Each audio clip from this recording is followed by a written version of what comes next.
Présent l'heure de jeter un œil sur demain.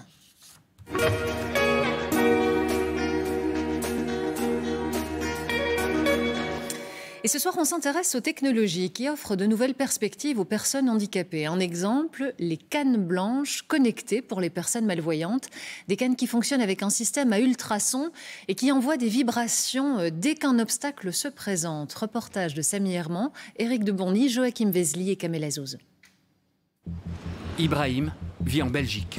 Il teste une canne blanche intelligente. En Autriche, Emmanuel porte des chaussures connectées. Ces nouvelles technologies analysent leur environnement et les alertent grâce à des sons et des vibrations qui sont en approche d'un obstacle. Si j'avais eu une chaussure comme celle-ci quand j'étais enfant, je me serais épargné bien de vilaines ecchymoses. Ibrahim est non-voyant depuis sa naissance. Sa canne a la particularité de repérer les obstacles à 1,50 m de distance. Grâce à un système qui émet des ultrasons, couplé à un smartphone via une application, cette canne connectée a une portée de 180 degrés avec un balayage latéral et vertical. Dès qu'un obstacle se dresse devant lui, sa canne vibre pour l'avertir du danger. Elle communique même vocalement. Ça vibre encore ici, un tout petit peu ici. Ouais. Ça veut dire que je vais retourner l'obstacle sur la... Voilà, ici, parce que ça ne vibre pas, donc je peux y aller. La canne va détecter le poteau, évidemment, je vais toucher le poteau.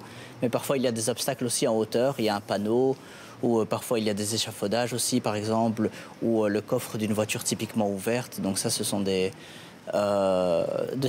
choses qui ne seront pas détectables avec une canne classique. Via le pavé tactile de sa canne, Ibrahim peut contrôler son smartphone. L'ensemble remplit toutes les autres fonctions de navigation par GPS.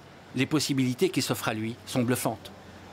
Je peux voir un petit peu les cafés à proximité, je peux voir les restaurants, à mon avis. Je peux voir aussi quels sont les transports à proximité si je cherche un transport en commun et que je ne sais pas où il y en a un. Sinon, je peux aussi demander d'avoir un mode qui s'appelle, je pense, Exploration. Et en fait, c'est un mode qui permet de me dire de lui-même, de me décrire en fait les choses qu'il y a autour. En fait. Des jeunes déficients visuels comme Ibrahim commencent à avoir une maîtrise absolue d'un outil comme un smartphone. Il y a de plus en plus d'applications naissantes pour leur faciliter la vie. En Autriche, Emmanuel teste des chaussures avec le même système à ultrasons.